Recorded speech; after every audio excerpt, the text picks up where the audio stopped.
Evangelho de Marcos, capítulo 9, versículo 14.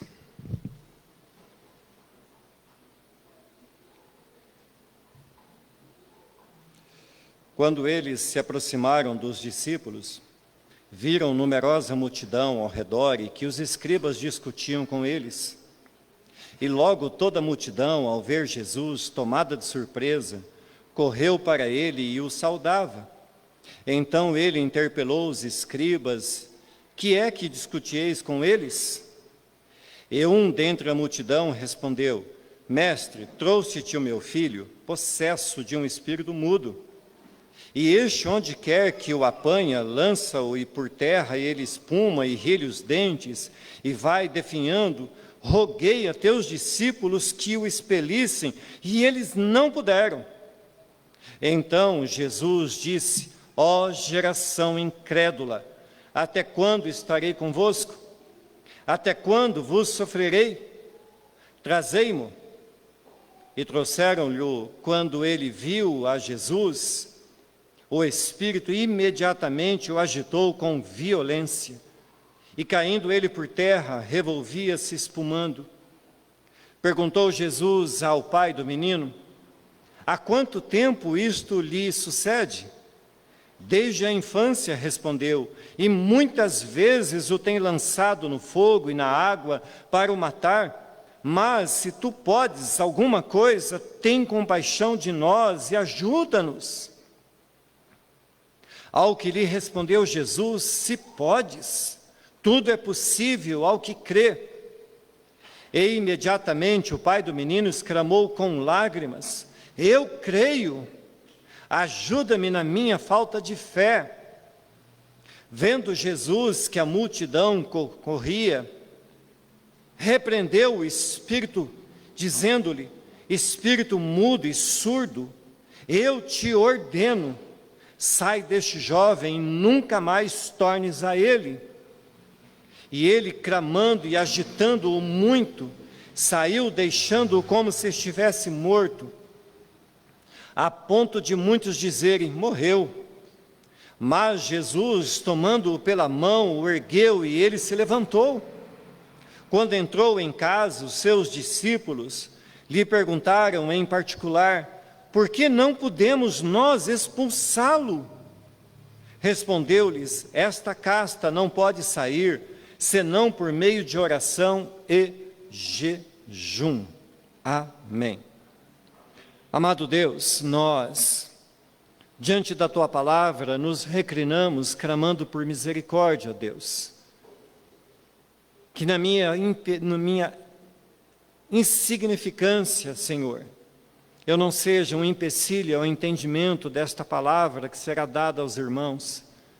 Que não seja o que eu falar, ó Deus, mas que seja a Tua palavra. Que seja o Senhor a falar com esses irmãos amados que estão aqui, da mais tenra criança, ó Deus, ao mais idoso irmão. Que a Tua palavra, ó Deus, entre em nossos corações, fazendo um rebuliço, curando as nossas feridas, sarando a nossa alma, tirando, ó Deus, aparando as arestas. Ajuda-nos, ó Deus, a sermos, ó Deus, fortes, diante das muitas lutas dessa vida. Que nos momentos, Pai, que nós estivermos nos vales, sejamos, ó Deus, fortes para inclinar os nossos olhos, ó Deus, para percebermos o cuidado do Senhor, ó Deus, que o Senhor é quem guarda, que o Senhor é quem protege, que o Senhor é quem cuida. Que a Tua bênção, ó Deus, seja sobre nós, eu te peço, em nome do Teu Filho Jesus. Amém.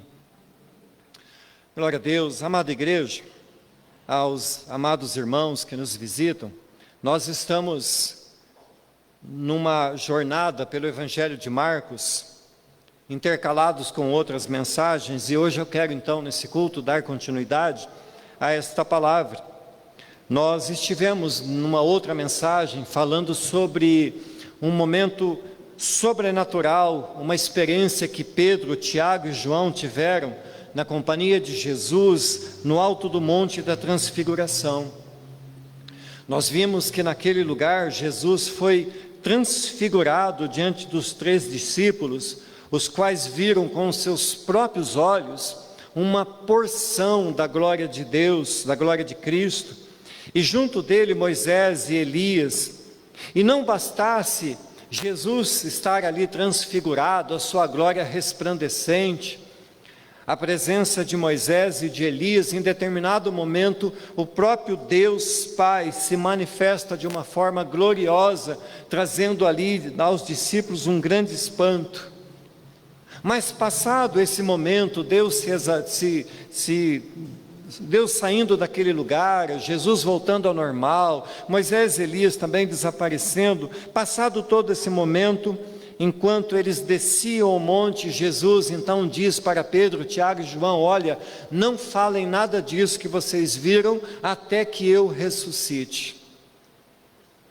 E eles arrazoavam a respeito disso: o que será que quer dizer isso, esse negócio de ressuscite? Eles ainda não entendiam que Jesus estava próximo de ser morto e então ele venceria a morte ressuscitando. Vejam, meus amados irmãos, que a vida cristã não pode ser vivida, a vida cristã não pode ser baseada somente em experiências. Não podemos ancorar a nossa fé naquilo que vivemos ou experimentamos em nossa caminhada pelo percurso da fé, ainda que essas experiências sejam por demais importantes e nos fortaleçam. Não é delas, amados irmãos, que vem a força que precisamos para continuar vivendo e servindo a Deus. A força que precisamos verte unicamente da fonte da palavra de Deus e do próprio Deus, que por ela é revelado a cada um de nós. As experiências podem nos levar no alto do monte, mas, percebam, não podemos viver no alto do monte todo dia. Pedro, quando está ali vivendo aquela experiência, sem saber o que dizer, fala: olha, vamos fazer umas barracas e vamos morar aqui então. Não dá para morar, irmãos, sempre no alto do monte. Será preciso descer e viver a vida no vale. E no vale é o lugar onde nós estamos e há problemas, há dificuldades, há circunstâncias em que nós não queremos estar no vale, queremos estar lá no alto do monte, mas não podemos estar. O texto que lemos hoje mostra que os discípulos mal acabaram de viver aquela experiência, talvez a mais intensa da vida deles até aquele momento, e quando descem do monte, dão de frente logo de cara com um grande problema. Os demais discípulos estavam ali sendo questionados por alguns escribas, porque eles, sendo discípulos de Jesus, não puderam libertar um jovem possesso de um espírito. E isso, meus irmãos, mostra bem que muitas vezes, enquanto alguns vivem momentos de grande alegria diante da glória de Deus, outros, tão crentes quanto, vivem sofrimentos, vivem confrontos, vivem perseguição, vivem problemas, vivem a dúvida que os faz se sentirem impotentes quando todas essas crises aparecem. A inconstância da vida, amada igreja, servem para que nós sejamos tratados em nossa fé, em nosso caráter, e também num grande aprendizado diante de Deus. Se vivêssemos somente no alto do monte, nos tornaríamos arrogantes espirituais, achando que éramos melhores que os outros. Por isso, Deus, Ele nos leva morro abaixo, e permite que nós vivamos no vale, para que lá no vale nós sejamos lapidados e tenhamos, como disse Jesus, lá no Sermão da Montanha, sejamos humildes. Mas, feita essa introdução, queridos, e acho que já podíamos até ir embora, pensando nestas palavras, mas vamos aqui durante alguns pontos dessa mensagem, ver o que temos para aprender e sermos exortados com esse texto bíblico. E o primeiro ponto é que ser discípulo de Jesus implica em sermos extremamente cobrados.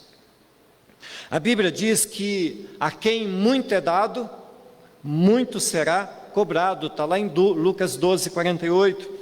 Muito bem, então, meus irmãos, já sabemos que diante disso, desta palavra de muito receber e muito ser cobrado, aparece aqui o que eu falei para esse casal que apresentava a criança. Há uma questão de testemunho diante do mundo que é muito importante. E aquilo que fazemos, irmãos, aquilo que falamos, poderá ser muito bem visto ou muito mal visto.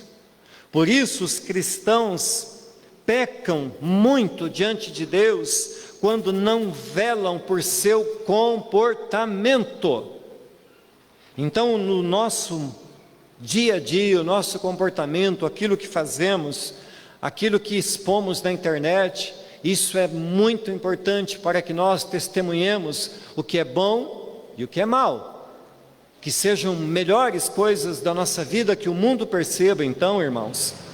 E é muito comum que pessoas que não vivem uma fé verdadeira, quando passam por grande aflição, busquem pelos cristãos, pelos crentes, pedindo socorro, pedindo oração. Eu mesmo e minha esposa, muitas vezes, vivemos essa experiência. Pessoas que no dia a dia são contrárias aos crentes, por assim dizer, que talvez sigam uma outra religião, entre aspas, nos procurem pedindo ajuda, justamente por saber que nós somos crentes, que nós somos cristãos. E é exatamente isso, amada igreja, o mundo precisa saber quem você é, para que na hora da angústia, do medo, da dor, eles saibam que existe um povo nessa terra disposto a orar, a abençoar e a ajudar. Essa semana eu li uma frase que dizia mais ou menos assim: você pode não aceitar as armas, você pode não crer em Deus, mas no momento em que você perceber a sua casa sendo invadida por bandidos, você clamará pelos que andam armados, os soldados, os policiais, e clamará por aquele que até então você dizia não crer, Deus. Por isso, irmãos, a importância de uma vida mais íntima com Deus não é uma simples recomendação ou mesmo uma exigência tola de Deus para que seus filhos orem, leiam a Bíblia e até jejuem. O chamado de Deus para cada um de nós, o nosso comissionamento para ir e pregar o Evangelho, não é por acaso. Deus nos chamou e capacitou, porque no vale desta vida, existem pessoas sofrendo, muitas vezes por estarem possuídas de muitos males. Amada igreja, Deus sabe que haverão momentos em que os filhos das trevas baterão de frente contra os muros da nossa fé, e somente se estivermos bem fortalecidos é que resistiremos. Percebam que os 9 discípulos que não subiram no monte estavam lá no vale, e os escribas estavam batendo contra eles, porque eles não puderam dar uma resposta à necessidade de alguém que os procurou. Então nós precisamos pensar muito nisso, rever a nossa vida, a nossa experiência com Deus, para que quando formos inquiridos, quando formos buscados por quem precisa, tenhamos e sejamos a resposta que tanto buscam. Segundo ponto, em meio aos apertos do vale, Jesus vem ao nosso encontro. Como já falamos, irmãos, Jesus e os 3 discípulos descem do monte, e Lucas nos diz que isso aconteceu um dia depois da transfiguração. Mas quando Jesus chega ao pé do monte, ao vale, havia uma grande multidão, e essa multidão, ao vê-lo, corre para ele com ar de surpresa. E nós podemos imaginar que não só a multidão, mas que os 9 discípulos, mas que também os escribas correram para ir até Jesus. Esses escribas não perderiam a oportunidade de acusar os discípulos por não terem conseguido libertar aquele jovem lunático. E eu quero que observem, irmãos, que a palavra lunático, em algumas versões, é traduzida para epilético, mas eu falo logo mais sobre isso. Mas antes, irmãos, que Jesus faz a pergunta, e antes mesmo que os escribas chegassem ali para acusar os seus discípulos, uma outra voz surge no meio da multidão.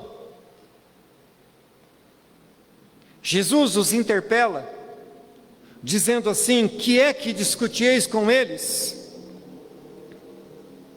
E a resposta à pergunta não foi dos escribas, mas de um homem que estava lá no meio da multidão. E a discussão, amados, pode ter ocorrido, porque ao tentarem os discípulos libertar o moço e não conseguirem, foram cobrados pelos escribas e acusados de não terem poder para fazer isso. É preciso, amados, que nos lembremos que há bem pouco tempo atrás, os discípulos, no capítulo 6 do mesmo livro, receberam de Jesus autoridade, poder, para irem às cidades, curar os enfermos e expulsar os demônios. Então eles tinham poder, eles tinham autoridade, mas nesse caso, por mais estranho que pareça, não puderam, não conseguiram dar conta do recado, não puderam expulsar o demônio daquele jovem. Por quê? O que houve? O que está acontecendo? E então eles, irmãos, ali, diante daquela situação, não podendo responder aos escribas, começam uma discussão com os escribas, começam a discutir as coisas concernentes àquilo que estava acontecendo. Estavam ali, amados irmãos, perdendo tempo, discutindo com os inimigos da fé. O reverendo Lopes, comentando esse episódio, ele diz assim, que muitas vezes a igreja gasta muito tempo discutindo temas que até existe uma importância, mas perde muito tempo ao invés de irem ao campo e fazer a obra de Deus. Mas Jesus, amados, ter chegado naquele momento em que os ânimos estavam se aquecendo, foi algo providencial. Os olhos de todos voltaram-se para ele, e a discussão acabou, e a solução iria acontecer. A resposta então àquela pergunta que Jesus faz: o que está acontecendo? Não veio dos escribas, mas numa voz que grita do meio do povo, e a voz era justamente do pai daquele moço endemoniado. Verso 17 diz assim: e um dentre a multidão respondeu: mestre, trouxe-te o meu filho possesso de um espírito mudo, e este, onde quer que o apanha, lança-o por terra, e ele espuma, arrelha os dentes, e vai definhando.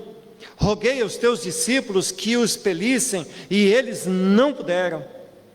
Percebam, amados irmãos, que esse homem trouxe o seu filho, não para os discípulos, mas para Jesus. O que estou dizendo, irmãos, é que alguns, deixa eu ver se eu consigo explicar isso de uma forma simples.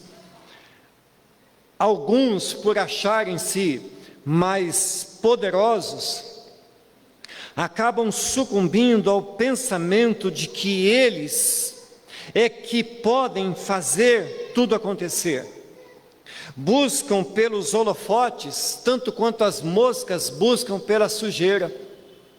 E pior ainda, irmãos, é que muitos procuram as igrejas por causa da fama de alguns pregadores, ou pseudo-profetas, ao invés de pôr a sua causa de irem à busca de Jesus, e por não procurarem Jesus, mas procurarem pessoas, acabam sendo enganados, irmãos. Queridos, nós precisamos, de uma vez por todas, entender que a nossa vinda até a igreja precisa ter como alvo a pessoa de Cristo. Não vimos a igreja por causa do pastor, ou por causa da música, ou das apresentações, por causa de teatro. Cristo tem de ser, amados irmãos, a razão de nossa vida. Cristo tem que ser o motivo da nossa vida cultica e congregacional. Só viemos e só vimos a igreja porque Cristo é a pessoa mais importante deste lugar. E é claro, amados irmãos, que a palavra será pregada por um pastor ou por um outro irmão. A música precisa ser bíblica e transmitir e levar os irmãos a ter paz e a presença de Deus, e a comunhão com os irmãos é indispensável. Mas tudo isso é consequência de nossa busca por Deus. Mateus vai dizer assim: busque em primeiro lugar o reino de Deus. Então, por que estamos aqui na igreja nessa noite?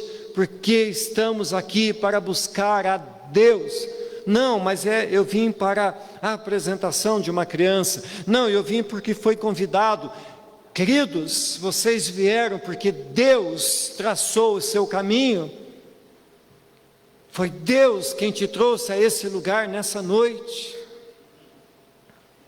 E esse pai, então, desesperado, nos ensina quem devemos procurar. E trouxe o meu filho a ti, Senhor, disse o homem. E percebam, amados, que o caso era grave. O estado do rapaz era ruim. A descrição feita pelo pai é de pôr medo em qualquer um. Ele tinha todos os sintomas de um epilético. Era surdo, era mudo. E como a cereja do bolo, era possesso de um demônio.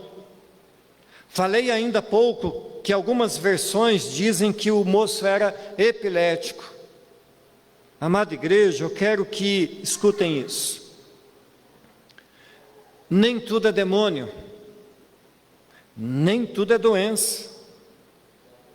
E parafraseando um teólogo famoso chamado R.C. Sproul, ele diz assim: não podemos pôr a culpa de tudo, de todo mal, no diabo, ainda que ele esteja nos bastidores de tudo.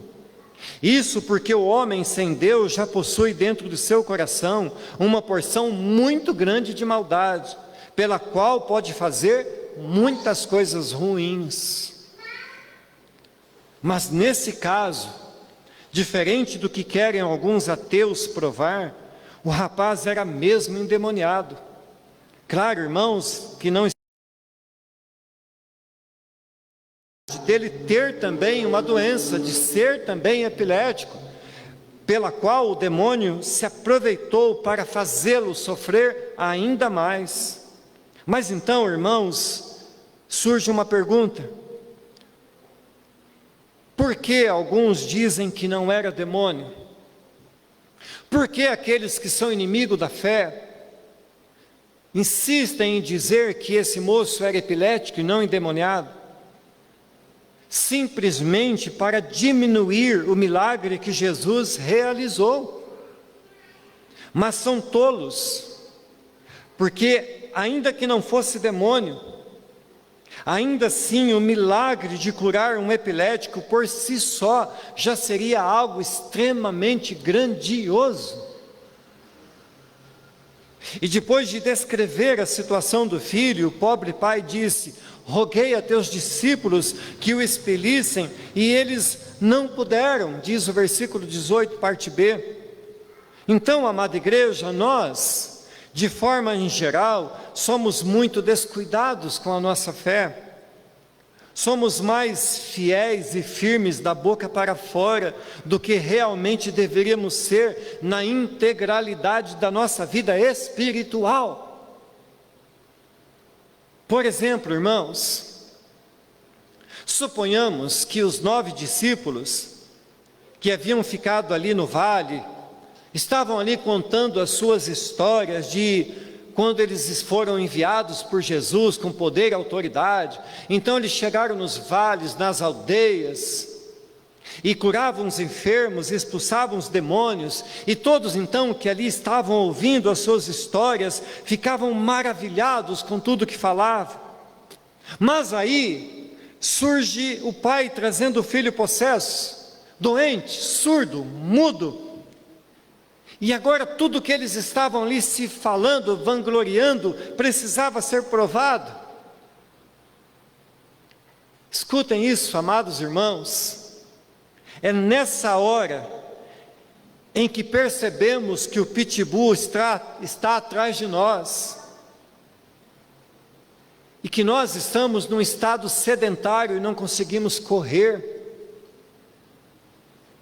O que eu estou dizendo, amados irmãos, é que só lembramos que deveríamos ter orado mais, jejuado mais, quando a coisa aperta. Mas aí descobrimos que nós estamos espiritualmente sedentários e não conseguimos dar conta do recado. Perceba, amada igreja, a pandemia chegou, a morte estendeu sua foice violentamente sobre as nações, as igrejas estão fechadas, a perseguição é nítida por parte dos governos, o setor comercial e industrial está à beira de um colapso. Mas o que estão fazendo os crentes? Uma parte está orando, clamando, buscando, intercedendo, mas uma outra parte está esperando tudo passar. Estão em lockdown espiritual. E Jesus está dizendo, sem oração e jejum não funciona. Verso 29 ele diz, respondeu-lhes, esta casta não pode sair senão por meio de oração e de jejum.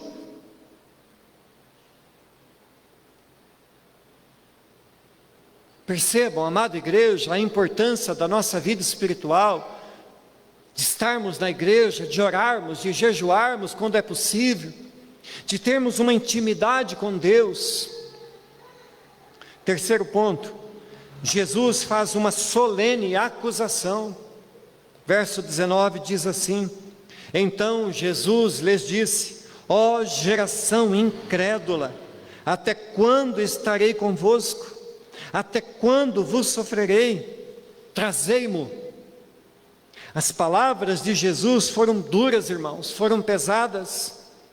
E logo ele diria por que os discípulos não puderam fazer nada. Devemos lembrar, amados irmãos, que Jesus está às portas de ser preso. E aqui ele está como que dando um intensivo de discipulado, um verdadeiro tratamento de choque nos seus discípulos.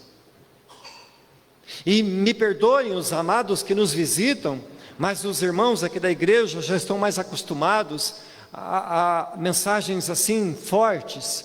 Se sintam amados por esta palavra um pouco mais robusta, mas é para despertarmos. Jesus, ele não passava a mão, Jesus falava, olha, vocês têm que fazer assim, assim. A Bíblia diz, sem santidade não vereis o Pai. A bronca de Jesus não era somente para o povo que estava ali reunido, que via de regra era símbolo de preocupação com seus próprios estômagos que estavam atrás de alguém que multiplicasse os pães e os peixes, ou os fariseus, escribas, que por sua vez sempre torciam contra Jesus. A bronca era também para o pai que demonstrou uma fé duvidosa, mas a bronca também era principalmente para os seus próprios discípulos, que apesar de terem vivido e visto tantas coisas, ainda não puderam fazer, porque lhes faltou fé, porque foram incrédulos. Vejam, queridos irmãos, ser incrédulo não é simplesmente não conseguir expulsar um demônio. Ser incrédulo é quando nós não acreditamos que se não orarmos, não teremos vida espiritual com Deus. Ser incrédulo é não depositar na nossa oração a fé de que ela é ouvida por Deus e que Deus responde. Quando orarmos, precisamos crer naquilo que oramos. Tiago vai dizer: ore sem duvidar. Se assim não fosse, amados, Jesus não teria dito. Quarto ponto: apesar da pouca fé que o Pai teve, que os discípulos tiveram, que nós temos, Jesus foi misericordioso. No final do verso 19, após a bronca, Jesus manda que tragam então o menino. E o verso 20, 21, 22 diz assim: e trouxeram-lhe quando ele viu a Jesus, o menino. O espírito imediatamente o agitou com violência, e caindo ele por terra, revolvia-se espumando. Perguntou Jesus ao pai do menino: há quanto tempo isto lhe sucede? Desde a infância, respondeu, e muitas vezes o tem lançado no fogo e na água para o matar. Mas se tu podes alguma coisa, tem compaixão de nós e ajuda-nos.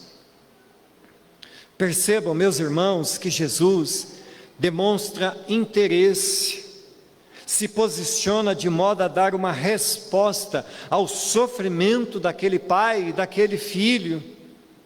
O que podemos aprender com Jesus, amados, é que não devemos transferir nossas obrigações espirituais para os outros, a menos que não estejamos capacitados para dar a devida resposta. E dar a devida resposta só é possível em alguns casos, como vai dizer Jesus no verso 29, se estivermos orando e, se possível, jejuando. Devemos lembrar que o ministério de Jesus, ele foi totalmente sustentado pela oração.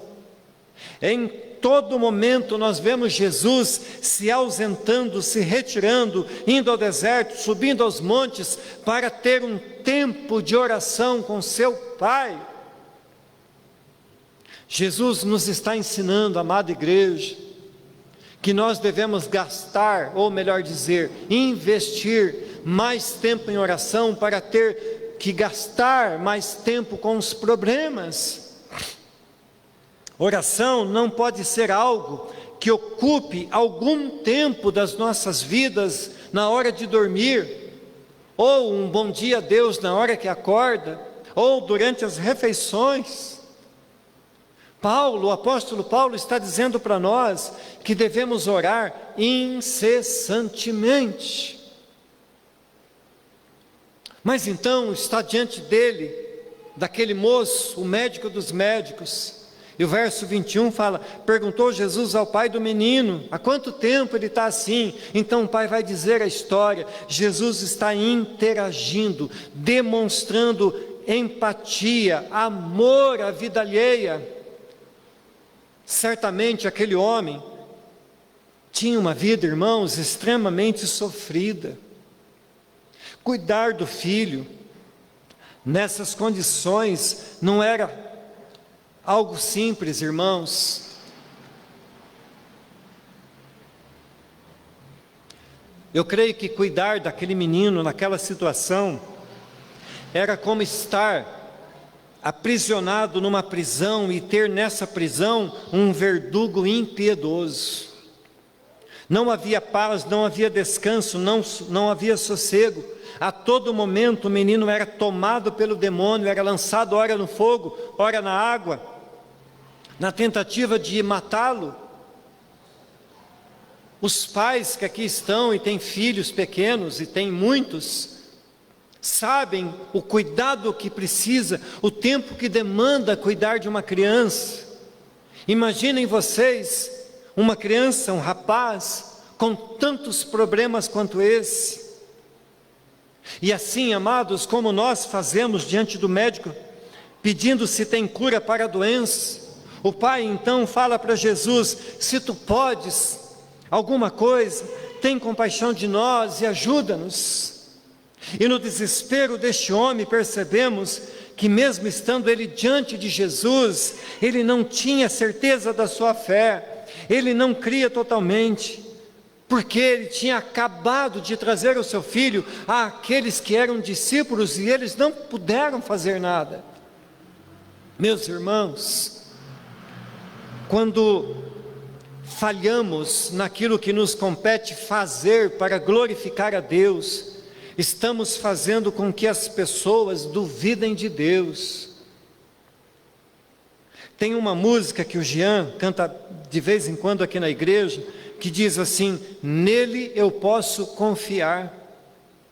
E é exatamente isso, irmãos, que Jesus estava falando para aquele homem: eu posso, creia. Verso 23, 24 diz assim: ao que lhe respondeu Jesus: se tu podes, tudo é possível ao que crê. E imediatamente o pai do menino exclamou com lágrimas: eu creio, ajuda-me na minha falta de fé.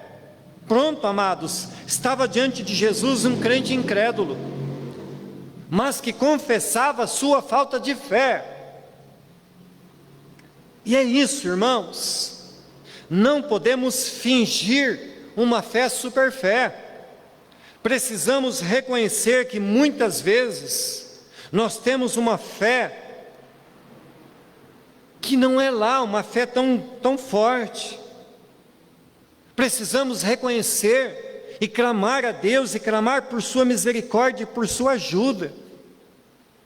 Nós somos crentes, irmãos, e confessamos a Cristo como nosso Senhor e Salvador. Temos o Espírito Santo, já vivemos muitas experiências com Deus, mas ainda assim a nossa fé é imperfeita. Vivemos o tempo todo lutando para não sermos tomados por alguma incredulidade. Nós não somos super crentes e ponto final, queridos. Alguns cristãos entram em crise por não terem certeza da sua fé, por não terem certeza da sua salvação, por se cobrarem demais. Se não fosse, amada igreja, a graça do Senhor sobre nós, se não fosse a sua misericórdia se renovando sobre nós, nós não estaríamos aqui, nós não viveríamos mais um único dia das nossas vidas servindo a Deus. E reconhecer isso não faz, escuta isso, queridos, reconhecer que às vezes não somos tão fortes, não faz de nós sermos mais fracos. Nós não somos adeptos da teologia do pensamento positivo. Nós somos filhos do Altíssimo, que é perfeito e que nos ajuda na nossa imperfeição. É o poder de Deus agindo em nós que nos aperfeiçoa dia após dia. Não é isso a palavra que eu vivo falando aqui na igreja? Que a vereda do justo é como a luz da aurora, que vai brilhando, brilhando, brilhando, até que um dia será perfeito? Estamos num caminho, irmãos, e nesse caminho somos imperfeitos, mas aquele que é perfeito nos sustenta, amada igreja. Quinto ponto: com Cristo a conversa é outra. Vocês já ouviram alguém que chega numa determinada circunstância e diz assim: comigo a conversa é outra, comigo o papo é reto?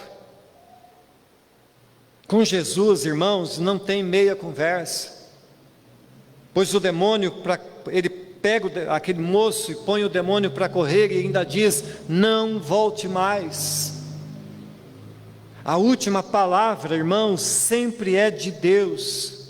O demônio saiu, mas o texto bíblico diz que o rapaz ficou como morto, e imediatamente surgem em cena os torcedores do jacaré. Os mais antigos vão lembrar do filme do Tarzan. E aqui parece que havia os torcedores do jacaré, torcendo para o jacaré ganhar do Tarzan, esperando que a funerária chegasse para buscar o defunto. Mas Jesus toma aquele moço pela mão e o levanta, liberto, livre, curado e mais vivo do que nunca. É nesse Deus, amados, que nós depositamos a nossa fé, a nossa confiança, ainda que hajam momentos em que nós nos sintamos como mortos.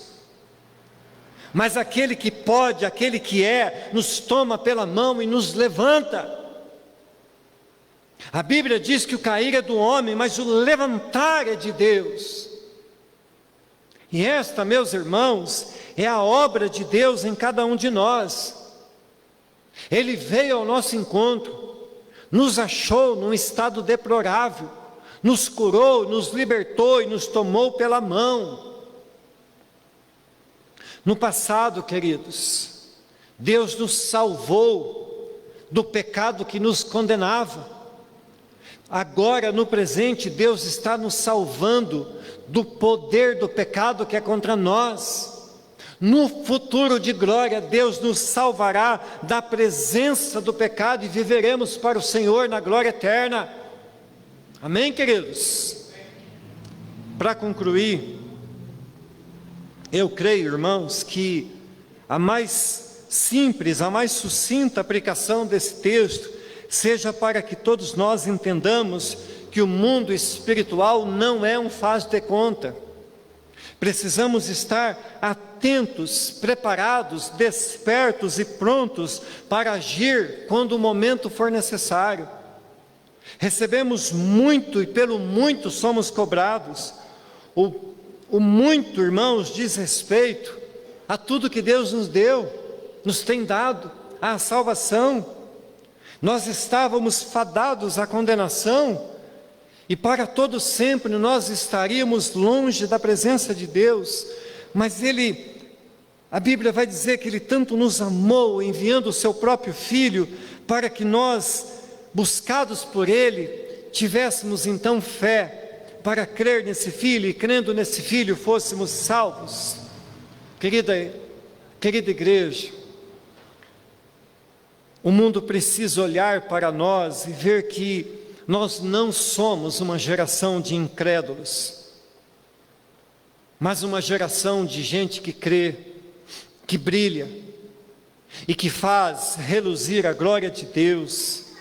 E diante dessa glória de Deus, todo mal precisa ser retirado. Nós somos a igreja de Cristo, visível nesta terra, mas que um dia irá subir triunfante ao reino dos céus.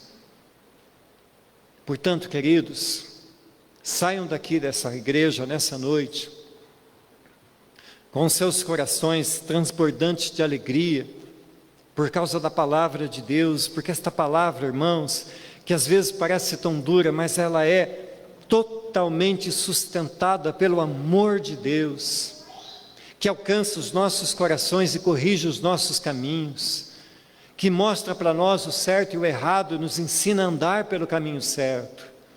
Que a história desse jovem, que a obra de Cristo realizada, tudo sirva para nós de experiência de vida, e que a nossa fé esteja em Cristo, e que Cristo seja o nosso Senhor, hoje e sempre. Amém, irmãos?